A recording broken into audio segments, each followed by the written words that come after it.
Saya pernah mendengar cerita dari teman saya mengenai seorang kafir memberikan air minum kepada seekor anjing. Dan seorang kafir itu masuk surga. Ini ngawur ya. Ini hadis palsu pun tidak ada seperti ini. Ini hadis riwayat temanmu tadi. Yang ada seorang wanita pezina ya, bainama kalbun biraqiyatin kada yaqtuluhu al-atash izra'athu baghiyun min baghaya bani Israil. Kata Nabi SAW, terkala seekor anjing sedang berputar-putar di suatu sumur. Anjing itu kehausan. Dia haus air di depan mata, tapi dia enggak bisa berenang, dia enggak bisa turun. Lihat air di depan mata hanya muter-muter aja. Tiba-tiba ada seorang wanita pezina, kasihan lihat anjing ini. Maka dia pun turun, dia lepaskan sepatunya, dia turun ke sumur, dia isi airnya, kemudian dia naik ke atas, kemudian dia minumkan fasaqathu, maka dia pun beri minum kepada anjing tersebut. Faghafarallahu laha bihi, maka Allah pun mengampuni wanita pezina ini karena amal solehnya tadi. Jadi maksud saya, ada amalan-amalan yang dibangun di atas keikhlasan yang luar biasa, kelihatannya sepele tapi merupakan sebab orang masuk surga.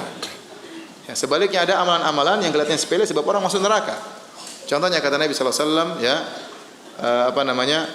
dakhalat imra'atun nar fi hirratin habasatha. La hiya at'amatha wa la hiya tarakatha ta'kulu min khashashil ard. Seorang wanita masuk neraka jahanam gara-gara seekor kucing. Tidak dikasih makan, dikekang tidak dikasih makan dan tidak dibiarkan cari makan sendiri. Hatta mata, sampai kucingnya mati. Akhirnya ini masuk neraka. Dan para ulama telah menjelaskan, Ibnu Qayyim rahimahullah dan yang lainnya, bahwasanya wanita tadi karena keikhlasannya dia memberikan minum kepada seekor anjing. Tadi bukan orang kafir, tapi orang yang beriman, cuma pelaku dosa besar. Maka dia pun dimaafkan oleh Allah Subhanahu wa taala. Allah memaafkan. Kita kan punya akidah bahwasanya masalah dosa besar tahta masyiatillah. Kata Allah, semua dosa besar di bawah kehendak Allah. Kata Allah, innallaha la yaghfiru ayyushraka bih. Allah tidak mengampuni dosa kesyirikan, wa yaghfiru ma duna dzalika liman yasha. Dan Allah mengampuni dosa selain apa? Kesyirikan. Oleh karenanya dosa besar apapun, kalau ada orang meninggal dalam kondisi dosa besar, tidak boleh kita vonis pasti masuk neraka. Karena setiap dosa besar di bawah kehendak Allah. Insya'a adzabahu wa insya'a ghafara lahu. Bisa jadi Allah azab, bisa jadi Allah ampuni. Dan pasti ada pelaku dosa besar yang Allah ampuni. Dan pasti ada pelaku dosa besar yang Allah tidak ampuni. Pasti ada pelaku dosa besar yang Allah ampuni dan pasti ada dosa besar yang pelaku dosa besar yang Allah tidak ampuni. Karena wa yaghfiru ma duna dzalika liman yasha. Dan Allah mengampuni dosa selain kesyirikan bagi yang Allah kehendaki. Oleh karena kalau orang yang meninggal dunia dalam kondisi bermaksiat, lagi mencuri, tahu-tahu mati. Ditembak polisi, mati. Kita bilang pasti masuk neraka? Jawabannya tidak. Belum tentu. Kita bilang kalau Allah berkehendak Allah ampuni, kalau berkehendak Allah masukkan surga. Kalaupun dia masuk neraka tidak kekal karena dia belum kafir. Tapi memvonis dia masuk neraka pun enggak boleh. Karena dia tidak melakukan kekufuran. Ada orang merampok, tahu-tahu membegal, tahu-tahu dikumpul sama masyarakat, dipukulin sampai mati ya. Kasihan ya. Ya sudah tewas ya. Dia jahat maka dibalas dengan kejahatan. Dia mati, akhirnya kita belum tentu dia masuk neraka jahanam. Karena setiap pelaku dosa besar tergantung kehendak Allah Subhanahu wa taala. Ada orang berzina tahu-tahu mati. Ada. Lagi berzina. Ini saya dapat cerita benar kenyataan orang lagi berzina tahu mati. Ya. Lagi berzina mati. Ada orang meninggal ya sedang asik nonton film porno, tahu-tahu meninggal. Kemarin saya baca di mana? Di Jepang, kejatuhan majalah porno di rumahnya. Enggak tahu itu mati nikmat atau mati adab. Mungkin lagi di puncak-puncak kenikmatan, tahu-tahu di Allah ya. Jadi apakah dia masuk neraka? Jawabnya belum tentu. Waliyadzubillah ya. Belum tentu, itu semua dia bawa kehendak Allah Subhanahu wa taala. Nah, apalagi orang pelaku zina ini sudah melakukan kebaikan. Orang yang meninggal dalam kondisi zina saja belum bisa dipastikan masuk apa? Neraka. Apalagi wanita ini sudah melakukan apa? Kebaikan. Maka dia sudah kasih minum kepada anjing tersebut. Maka Allah ampuni dosanya gara-gara hal tersebut. Sebenarnya Allah menjelaskan bahwasanya yang buat dia diampuni sebenarnya bukan masalah memberi kepada anjing tersebut, tapi keikhlasan yang ada dalam hatinya. Karena waktu itu tidak ada orang yang lihat. Ya. Dia tolong anjing tersebut dengan agak susah turun ke sumur, itu pekerjaan perempuan susah. Kemudian mana saat muqaha dia lepaskan sepatunya, menjelaskan bahwasanya dia pegang sepatu dan manjat tidak susah, tidak gampang. Kemudian minum kepada anjing, hewan yang hina. Setelah itu anjingnya pun pergi, tidak bilang jazakillah khairan. Jadi dia benar-benar ikhlas. Karena keikhlasan itu maka diampuni. Karena sebagian orang salah paham. Saya pernah ngisi pengajian pas di Mekah, tahu-tahu ada yang protes. Ustaz, tadi saya bahas tentang masalah bahayanya zina. Bagaimana ancaman orang berzina, bagaimana adab di alam kubur, bagaimana adab di neraka jahanam. Kata dia, Ustaz jangan terlalu sangar Ustaz. Zina itu ada orang minum anjing aja selesai. Jadi dia anggap perkaranya mudah. Ente berzina, minta maaf tinggal cari anjing kasih minum.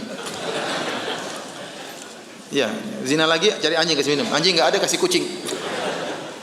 Itu enggak benar, bukan begitu ceritanya ya. Ya. Kita bilang ada juga dosa di kelihatan sepele bikin orang masuk apa? Neraka jahanam. Maka tidak boleh kita memandang dalil dari satu sisi saja. Ya, lihat bagaimana Nabi ditanya tentang seorang wanita, ya. Ya, tasumun nahar, taqumul lail, senantiasa puasa sunnah, senantiasa salat malam, senantiasa bersedekah. Wa fi lisaniha syai'un yu'dhi jirana. Tapi dia kalau ngomong menyakiti tetangganya. Kata Rasulullah SAW, hiya finnar, di neraka. Jadi yang benar bukan wanita kafir yang beri minum kepada seekor anjing, tapi wanita pezina. Allah ampuni dia karena kebaikan yang dia lakukan.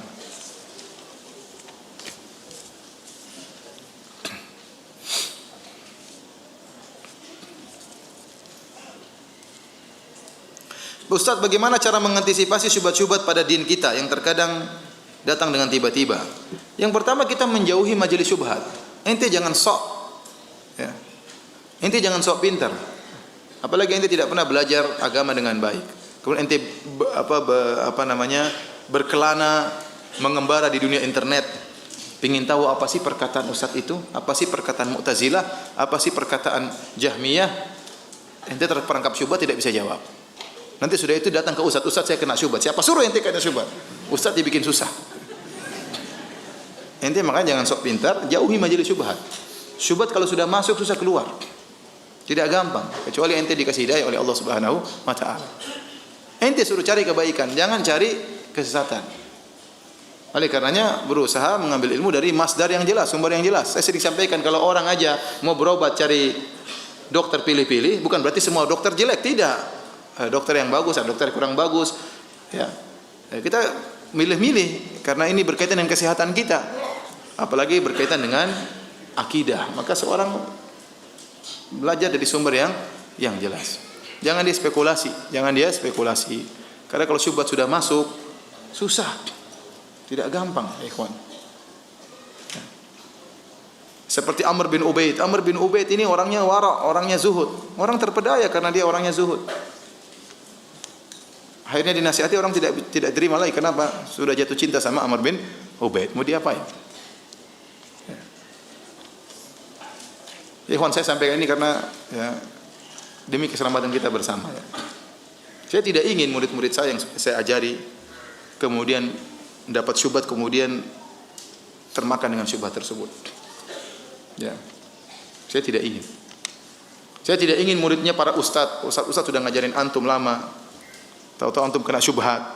Ya. Antum berpegang teguh dengan syubhat tersebut. Kita tidak ingin. Meskipun resikonya mungkin kita dicerca dan dicela. Meskipun resikonya kita dicela, dituduh yang tidak-tidak.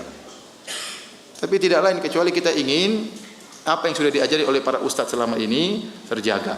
Ya. Baik.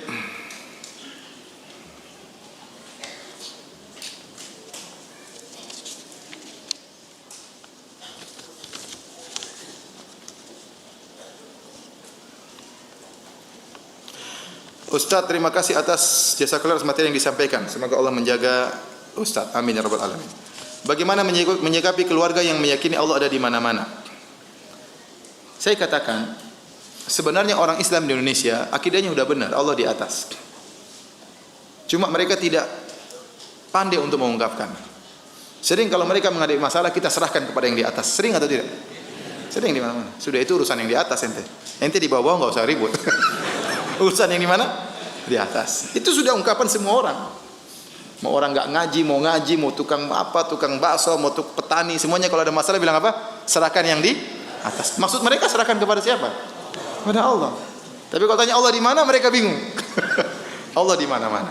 Sebenarnya maksud mereka Allah di mana-mana, kalau kita bawa kepada makna yang benar, maksudnya ilmu Allah di mana-mana. Seperti firman Allah, alam tara anna Allah ya'lamu ma fis samawati wa ma fil ard, ma yakunu min najwa thalathatin illa huwa rabi'uhum wa la khamsatin illa huwa sadisuhum wa la adna min dhalika wa la akbar illa huwa ma'ahum aina makan. Di akhirnya inna Allah bima ta'maluna basir.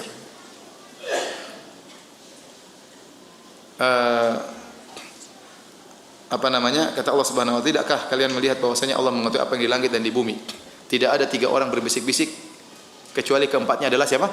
Allah. Tidak ada 5 orang berbisik-bisik kecuali keenamnya adalah siapa? Allah.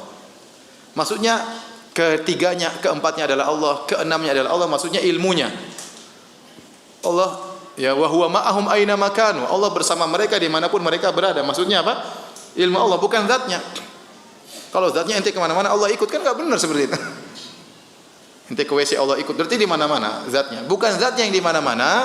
Dan ini akidah Jahmiyah. Itulah Al-Imam Ahmad. Jadi Jahmiyah juga ada bagi 2, ada Jahmiyah mutakallimah, ada Jahmiyah mutasawwifah. Nanti bingung lagi antum, enggak usah dibahas. Jadi Imam Ahmad sudah bantah sejak dulu dalam bukunya Al-Rad 'alal Jahmiyah wa Zanadiqah. Beliau bantah tentang masalah ini yang mengatakan Allah di mana-mana. Ya, jadi kita bilang, kita bawakan kepada makna yang benar. Katakanlah mereka mengatakan Allah di mana-mana, maknanya benar, yaitu ilmu Allah di mana-mana. Ya, bukan zatnya. Makanya Nabi Musa dan Nabi Harun berkata, "Innana nakhafu ayyafruta alaina aw ayyatgha." Ya Allah, kami takut kalau Firaun berbuat berlebih-lebihan kepada kami atau melampaui batas. Kata Allah, "La takhafa, innani ma'akuma." Janganlah kalian berdua takut wahai Musa dan Harun. Sungguhnya aku selalu bersama kalian berdua. Allah jelaskan apa maksud bersama kalian berdua. Asma'u wa ara. Aku mendengar dan aku melihat. Bukan zatnya tapi mendengar dan melihat. Jadi jangan khawatir. Aku bersama kalian akan menolong kalian. Jadi pertanyaan orang-orang kampung secara umum Allah di mana-mana, kita jelaskan, Bu, Ibu sudah benar Allah di mana-mana. Tapi maksudnya bukan zat Allah, maksudnya ilmu Allah di mana-mana. Kalau zat Allah berarti enggak benar, kelazimannya bahaya. Berarti Allah di WC, Allah di kamar kita, Allah di perut kita, Allah di mana? Karena di mana-mana ya ada Allah, itu enggak benar.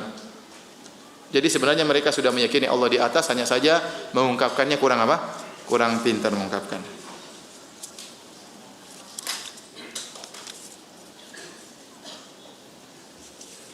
Bagaimana cara menghentikan diri kita yang sering membayangkan bagaimana sifat Allah? Itu manusiawi, terkadang setan menghembuskan suatu. Ya kita bilang enggak seperti itu. Ingat saja firman Allah, laisa kamitslihi syai'. Tidak ada sesuatu pun yang serupa dengan apa? Allah. Kalau dengar pasti salah. Membayangkan pasti apa? Salah. Kalau sudah salah terus ngapain dibayangkan? Gitu aja gampang. Setiap yang antum bayangkan pasti apa? Salah.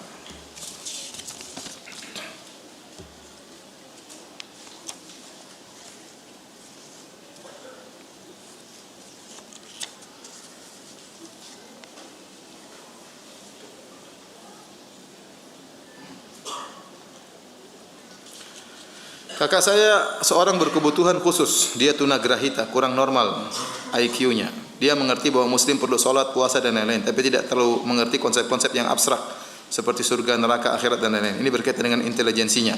Bagaimana mengatasinya? Semampunya saja, kita sampaikan apa? Semampunya. Ya. Yang di luar, la yukallifullahu nafsan illa wus'aha. Allah tidak membebani luar kemampuan seorang. Alhamdulillah dia sudah mengerti sholat, alhamdulillah mungkin dia mulai sholat, mungkin detail-detail dia tidak paham. Ya. Mungkin detail-detail dia tidak paham. Ya kita bicarakan secara sederhana. Bahwasanya ada salatlah supaya masuk surga. Surga itu apa? Surga itu ada kenikmatan di sana. Sederhana kan bisa. Ya. Kita bisa jelaskan sama anak TK pun bisa kita jelaskan. Neraka itu bahaya, ya. Enggak usah antum jelaskan secara detail. Di surga itu ada bidadari begini-begini, bingung dia nanti. Udah bicara aja secara sederhana. Neraka itu begini-begini secara sederhana. Kalau baik masuk surga, kalau buruk masuk neraka jahanam. Enggak usah bahas Mu'tazilah. Enggak usah bahas Jahmiyah, kasihan ya.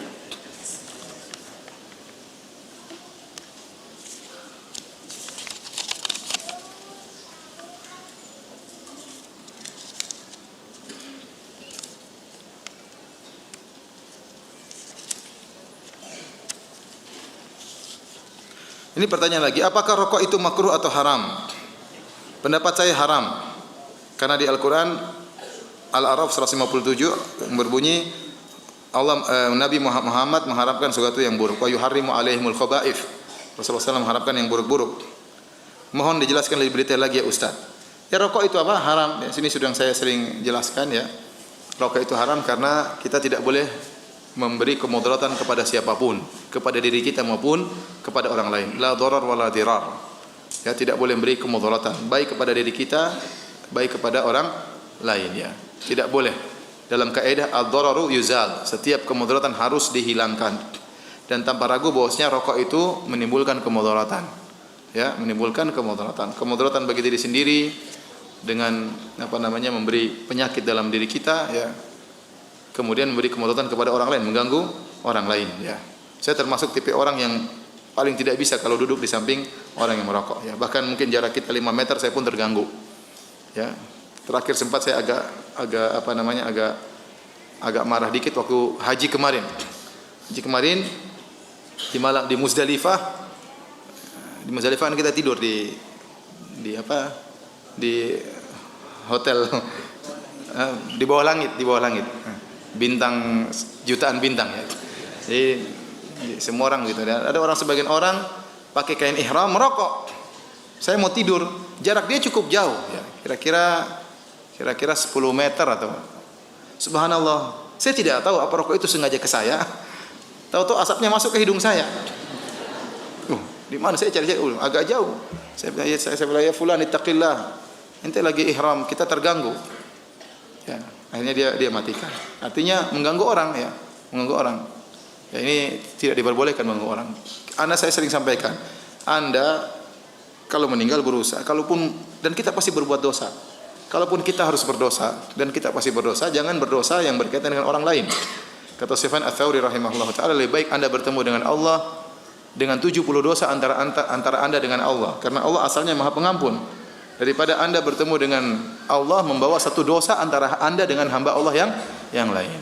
Ya, jangan mendolimi orang. Jangan mendolimi orang. Di antara bentuk mendolimi orang asap rokok. Ya. Kemarin saya umrah juga dengan istri saya. Di sebelah saya orang Indonesia ngerokok, asapnya masuk ke kamar saya. Padahal kamar tertutup. Luar biasa asap rokok itu. Bisa menembus celah-celah.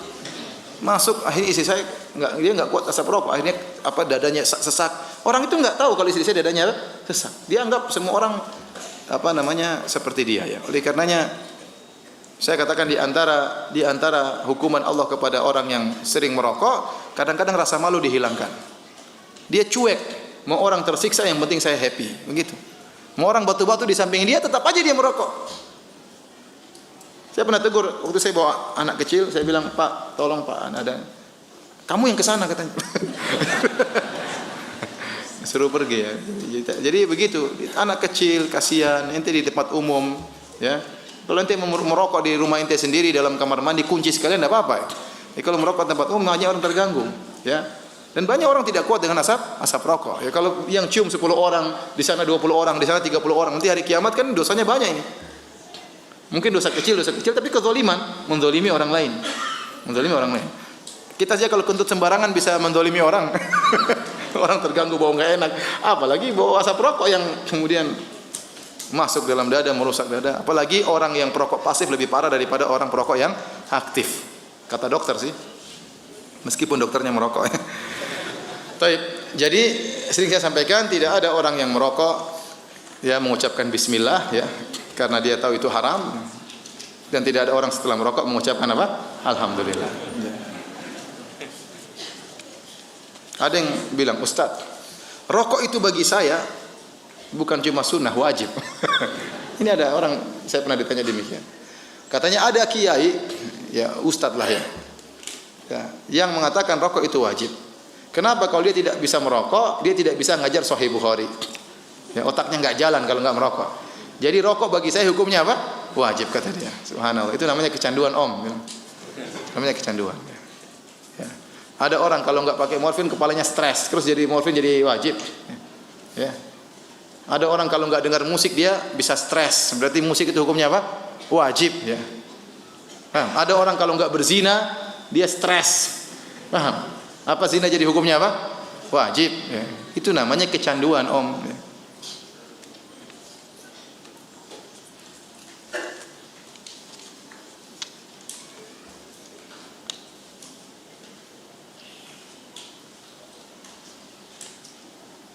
Tadi Ustaz menjelaskan kalau kita mengambil dari Imam Syafi'i maka jangan diambil fikihnya saja, yang lainnya tidak. Pertanyaannya, Imam Syafi'i juga adalah manusia, ada kurang dan lebihnya. Bagaimana kita harus mengambil beliau dari beliau semuanya? Maksud saya Imam Syafi'i itu akidahnya di atas akidah apa? Salaf, ya. Tatkala sebagian orang hanya ingin mengambil fikihnya menunjukkan dia tidak setuju dengan akidahnya apa? Imam Syafi'i. Dia tidak setuju dengan akidah salaf, maka dia pilih sumber akidah yang lain. Padahal akidah Imam Syafi'i akidah salaf. Di antaranya antum bisa baca bukunya Al-Muzani. Ada bukunya As-Sunnah lil Muzani, murid langsung Imam Syafi'i, akidahnya akidah salaf. Ya. Namun ada Imam Syafi'i sangat kencing terhadap orang yang belajar ilmu kalam. Dia mengatakan hukmi li ahli kalam an yujradu bin ni'al. Ya, an yujladu bin ni'al wal jara'id. Bahwasanya orang yang belajar ilmu filsafat dalam agama maka hendaknya dipukul dengan sendal dan dengan pelepah korma.